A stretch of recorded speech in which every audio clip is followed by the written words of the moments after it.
Noah's Ark was never just about animals. It was the last fortress of human genetic purity, built in the shadow of a world drowning not only in water, but in corruption, in the bloodline of the Nephilim. Giants in the Bible, born of the union between the sons of God and the daughters of men, walked the earth with power and pride, their very DNA threatening to erase what it meant to be truly human. Genesis chapter 6 holds a mystery that has been silenced for centuries, a forbidden history buried under layers of tradition and fear.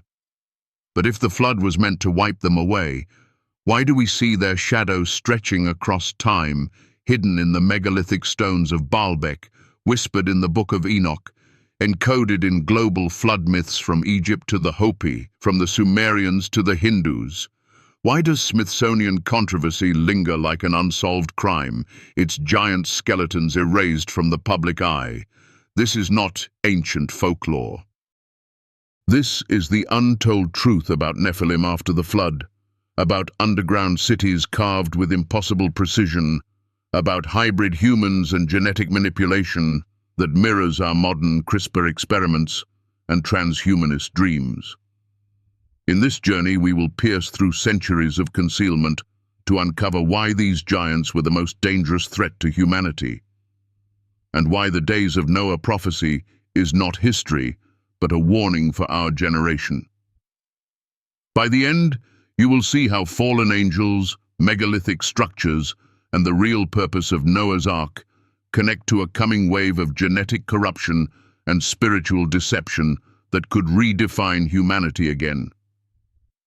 Comment your thoughts as we go, because what you're about to hear may challenge everything you've been told. Like, share, and subscribe so you don't miss the next revelation, because this is where truth and prophecy meet, and your discernment has never mattered more. Nephilim, the overlooked biblical truth. Genesis 6 does not whisper. It roars with the weight of a cosmic secret. The sons of God saw that the daughters of men were beautiful, and they took them as wives. These are not the words of folklore, but the record of a catastrophic breach between heaven and earth. The Hebrew speaks in sharper tones. Benai Elohim, divine beings, not mortal kings, crossed a boundary God himself had drawn. From this unholy union came the Nephilim, the giants in the Bible, towering in stature, but far more dangerous in spirit. They were hybrid humans, carrying the mingled seed of the celestial and the terrestrial. Their very DNA, a rebellion against God's created order. And in this rebellion, they bore the mark of corruption, not just in flesh, but in purpose. Ancient scrolls like the Book of Enoch describe them as beings of staggering power, capable of forbidden knowledge, teaching mankind the arts of war, of sorcery, of bloodshed. Their presence poisoned the earth, not merely by violence, but by altering the genetic stream itself. Noah's Ark was not simply a vessel of animals, it was a vault of untainted life, a preservation chamber for genetic purity. Perfect in his generations was never about moral flawlessness. It was about uncorrupted lineage. The insight here is sobering. Corruption does not always begin with a visible act.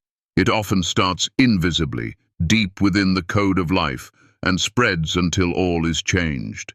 How many today are blind to the seeds of corruption being sown into humanity once again through CRISPR gene editing, hybridization experiments, and the transhumanist dream? If the days of Noah are returning, discernment is not optional, it is survival. Reflect and share your thoughts below, for the same forces that walked before the flood walk again in shadows. Archaeological and historical evidence of giants. Across the earth, the stones cry out. From the Cyclopean walls of Sacsayhuaman to the massive blocks of Baalbek, the fingerprints of impossible builders remain. These are not the works of simple farmers with chisels. These are feats that even modern cranes would strain to replicate. The giants in the Bible are echoed in the legends of every continent. Sumerian god kings, Egyptian rulers before the pharaohs, Native American stories of red-haired giants, and the Hindu accounts of Danavas and Daityas. In the late 1800s and early 1900s, newspapers told of skeletal remains between 7 and 12 feet tall, unearthed in North America. Photographs were taken, measurements recorded, artifacts catalogued, before they vanished into the vaults of the Smithsonian. This is not conspiracy theater. This is documented disappearance, the quiet erasure of a chapter that does not fit the official story. Imagine what it means, that the beings described in Genesis 6 were not myths, but tangible realities with bones, blood, and breath. They walked where we now walk, left traces in the earth that the powerful deemed too dangerous for the public eye. History's lesson is plain. Truth has always been vulnerable to suppression when it threatens the narrative of the age. And yet the stones remain, unmovable witnesses, declaring that the stories of the Bible and the myths of nations are threads of the same tapestry. In this, there is a call to be a keeper of memory, to guard truth even when it is inconvenient. For the ancient world's giants may have fallen, but the spirit of concealment still towers high. What do you believe should be uncovered first, the bones or the truth they testify to? Global legends, one story across many nations. Travel in the mind's eye from the deserts of Mesopotamia to the icy fjords of Scandinavia, from the lush valleys of the Andes to the coral-ringed islands of Polynesia, and hear a chorus of voices telling the same story. There were giants. They were mighty. They were not entirely human. They ruled in violence and pride until a great flood came by divine judgment. In the Epic of Gilgamesh, the hero himself is part divine, part man, seeking eternal life among the remnants of a pre-flood world. In Egyptian lore, the god-kings ruled before the pharaohs, some fleeing to the heavens when the waters rose. The Hopi speak of the third world, destroyed by flood, with survivors retreating underground.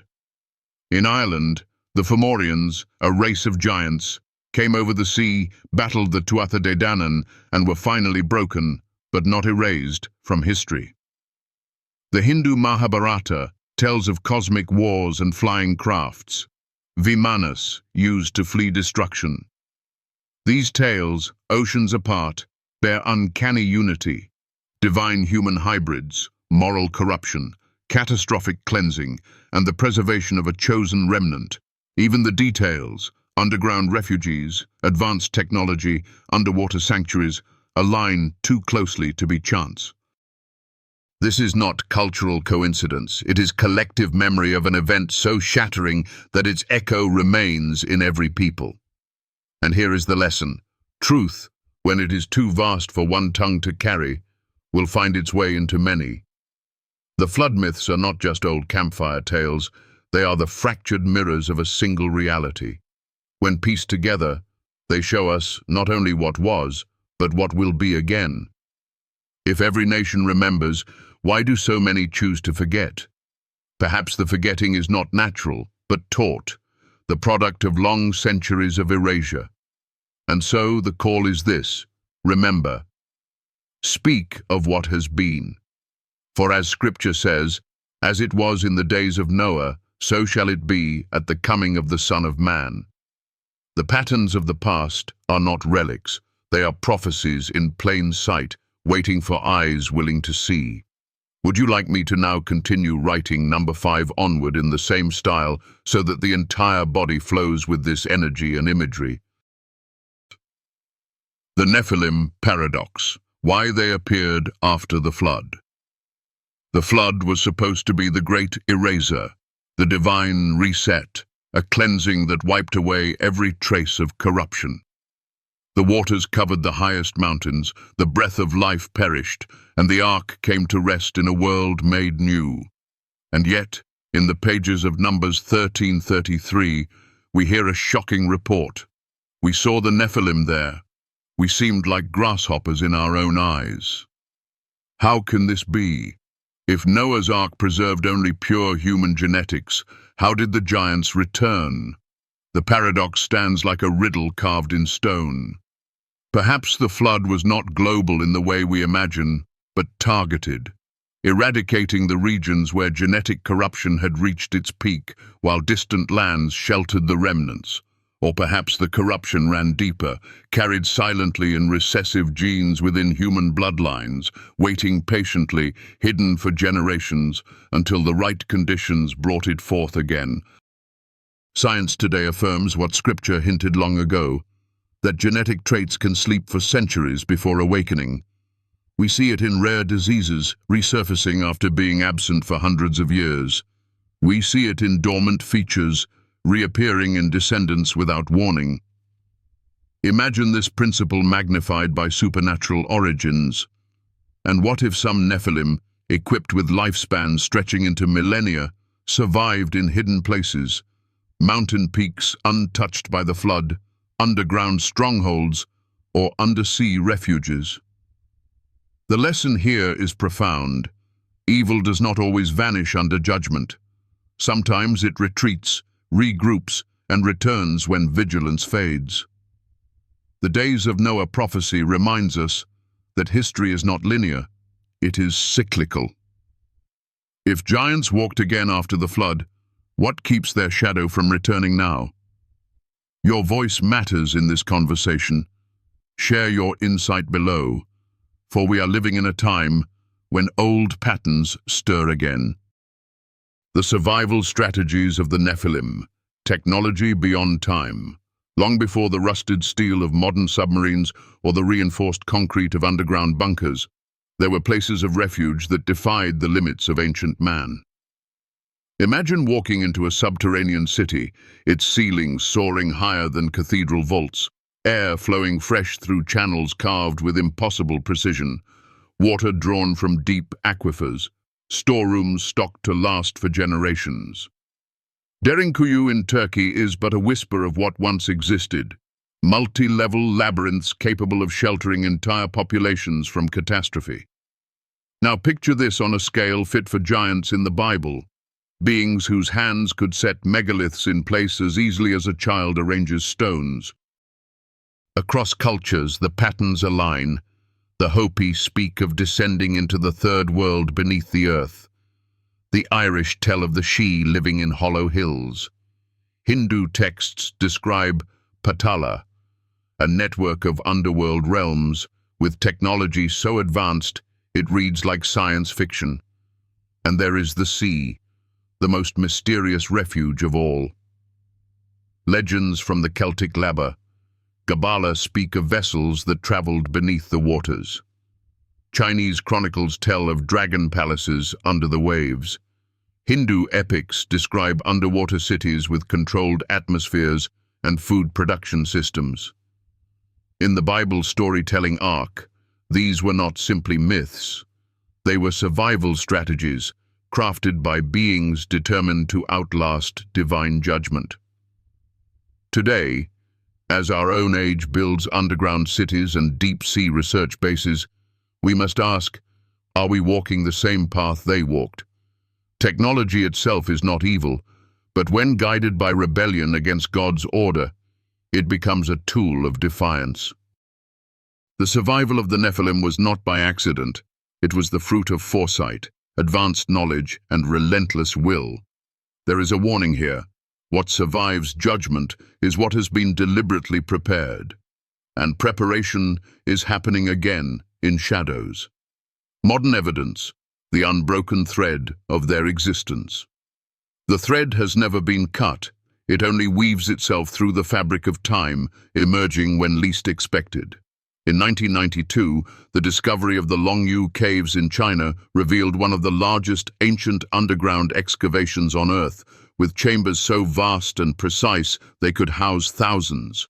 Beneath the Giza Plateau, ground-penetrating radar has mapped tunnels connecting massive hidden chambers, their purpose unknown to official archaeology. Off the coast of Japan, the Yonaguni Monument rises from the sea floor, terraces, steps, and geometric patterns that speak of intelligent design. These are not accidents of geology. They are fingerprints of a civilization with knowledge that surpasses ours in certain dimensions. The giants in the Bible leave more than architecture. They leave genetic clues. In Peru, elongated skulls have been found with cranial volumes up to 30% larger than modern humans, containing genetic markers not matching any known human haplogroup. Independent DNA analyses hint at hybrid origins, consistent with ancient accounts of divine human unions. And then there are the encounters. Eyewitnesses reporting towering beings in remote wilderness, military documents whispering of confrontations in mountains and deserts, thermal imaging revealing heat signatures in cave systems where no human settlement exists. Even the phenomenon of Sasquatch takes on new dimensions when measured against the biblical description of Nephilim: immense size, intelligence, avoidance of human contact, and inhabiting wild, isolated regions.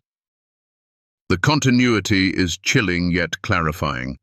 The days of Noah prophecy is not a distant echo. It is a present reality unfolding. The lesson here is twofold. First, that the patterns of the past have not ceased, and second, that we are not passive spectators. Awareness is the first shield, truth the first weapon. We stand in the overlap of ancient rebellion and modern ambition, where CRISPR technology, hybrid experiments, and secretive construction mirror the survival tactics of those before the flood. Share your thoughts. Do you see the same thread weaving through today's world? The next step is to follow it into the heart of what comes next, for the story is far from over. Mechanisms of control and the concealment of truth. From the moment the first giant bones were lifted from the earth, a shadow fell over their discovery. Institutions that the public trusts, museums, academic boards, government archives, have acted as gatekeepers, deciding which truths may see the light and which will be buried again in darkness. The Smithsonian controversy is only one chapter in this long history of concealment, where skeletons vanished, excavation records were sealed, and researchers who spoke too loudly found their careers cut short. Information control is not always about burning books. It is about shaping the narrative so the unapproved facts simply never enter the conversation. Imagine a vast library where entire shelves are invisible, where the most dangerous knowledge is removed before you even know it existed. This is how the story of the Nephilim, the giants in the Bible, has been treated, edited until it becomes a myth, a curiosity, or an allegory, stripped of its living implications. And yet the pattern is familiar. Just as the Nephilim used strategic concealment to survive divine judgment, retreating into mountains, underwater cities, and underground fortresses, so too has the knowledge of their existence been hidden within the vaults of modern power. The lesson is clear. The first battlefield is not the land, it is the mind. If you control the story people believe, you control their perception of reality itself. Truth becomes dangerous not because it is false, but because it is free. This is why discernment is a spiritual weapon, seeing what you are not meant to see, remembering what you are told to forget, speaking what you are warned to silence. Let your thoughts be heard. What is hidden in darkness only stays there when no one dares to look. Our age, walking again in the days of Noah.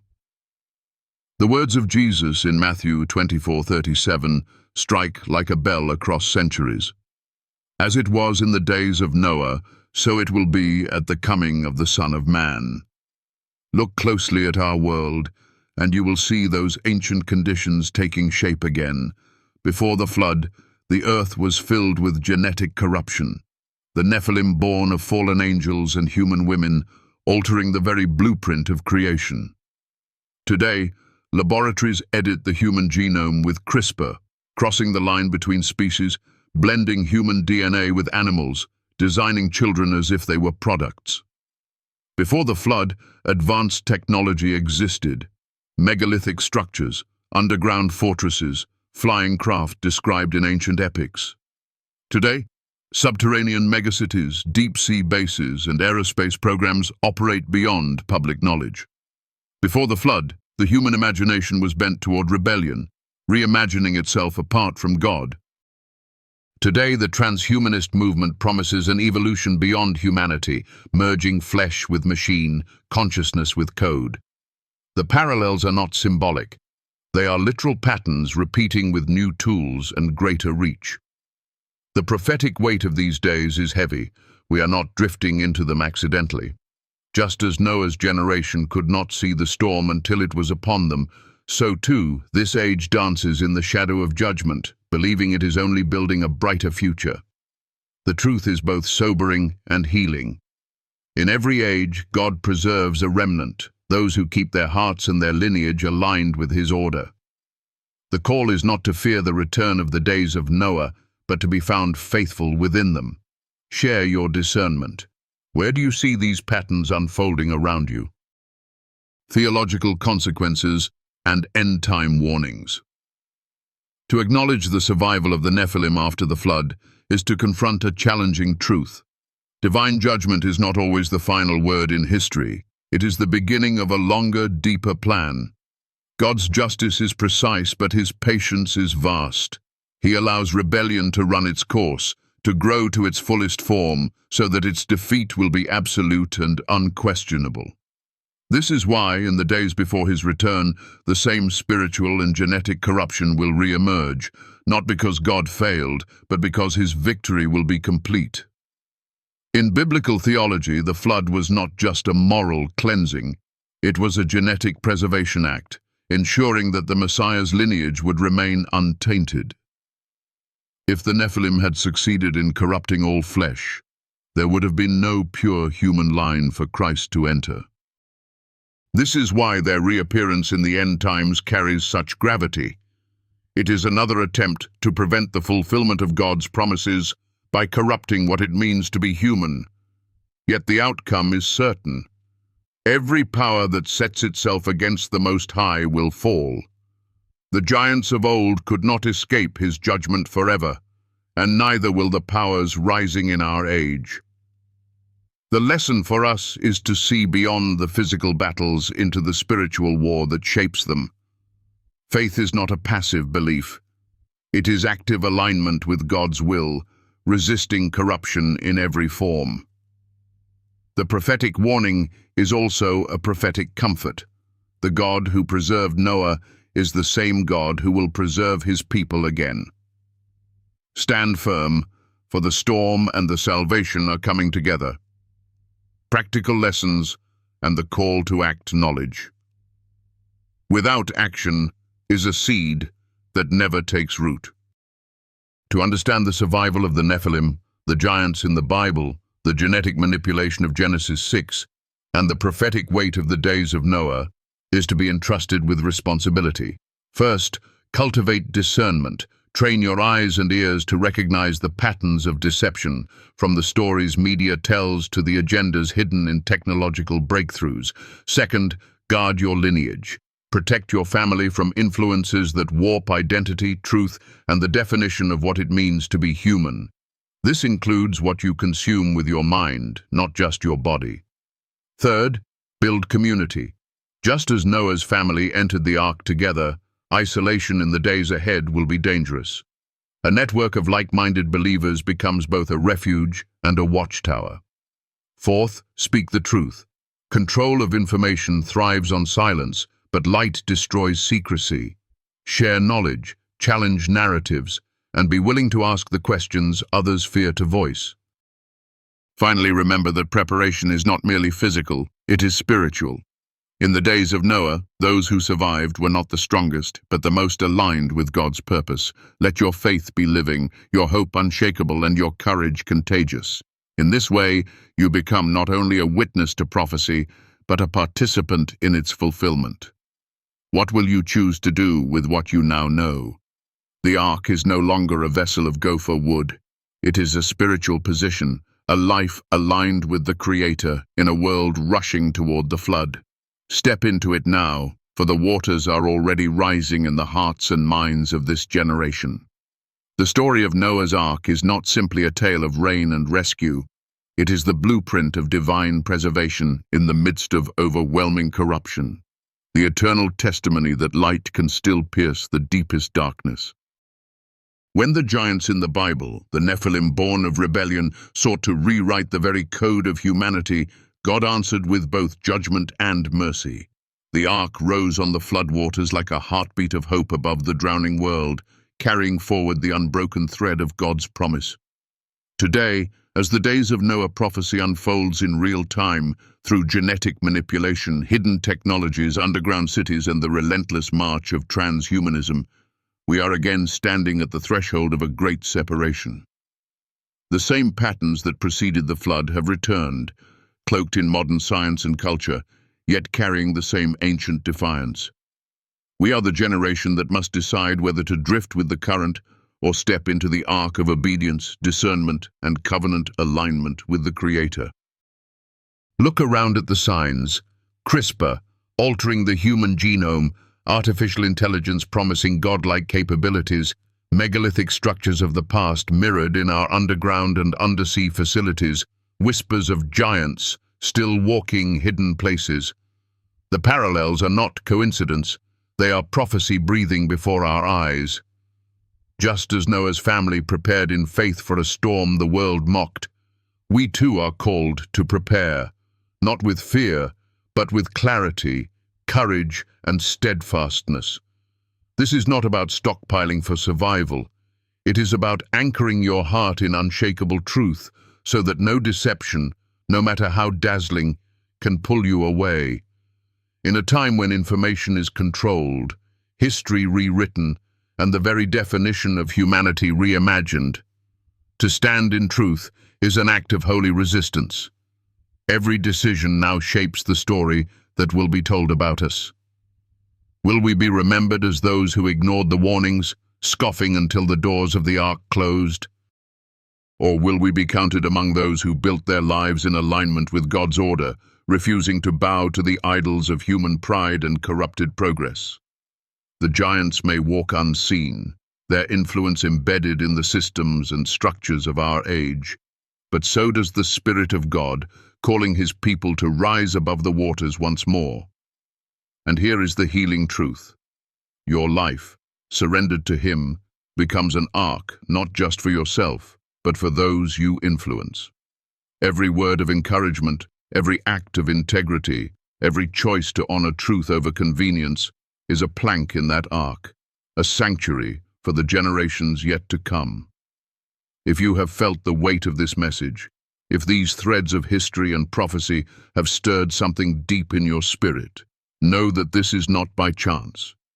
You are hearing the echo of a call that has rung through the ages, a call to awaken, to watch, to stand. These are not merely ancient stories, they are the patterns of spiritual warfare unfolding now. And your voice matters. Share in the comments what you see, what you discern, what you are preparing for. Your insight may be the confirmation someone else has been praying for. Engage with this community so we can sharpen one another like iron on iron as the days grow darker and the light more precious. If this video has brought light into your spirit, if it has given you clarity in a fog of confusion or strengthened your resolve to walk in truth, I invite you to pour a little energy back into this work so we can continue bringing the word, the warnings, and the hope of God's promises to those who are searching. Every act of support, whether through sharing, engaging, or simply speaking life over this mission, is priceless. Together, we are building not just content, but a refuge of truth in a world of distortion. The giants of old fell not by human strength, but by divine power. The same God who guided Noah's hands to build, who shut the door of the ark at the appointed time, and who remembered His covenant when the waters receded, is the same God who watches over His people now. Let your heart be steady, for His plans are unshakable. As the floodwaters of deception rise, they will lift the ark of the faithful higher. Like the rainbow over the renewed earth, His promises stand unbroken. If you are ready to be part of that remnant, to live in such a way that your life becomes a testimony of hope and truth, then walk with us on this journey. Like and subscribe so you don't miss the revelations still to come, because the days ahead will bring both greater darkness and greater glory. The time to choose your place in the story is now, before the final chapter is written. May the God who preserved Noah preserve you, strengthen you, and fill you with the courage to stand in the days of Noah reborn. And may we, when the waters recede, stand together on higher ground, bearing witness to the victory of the one who reigns forever.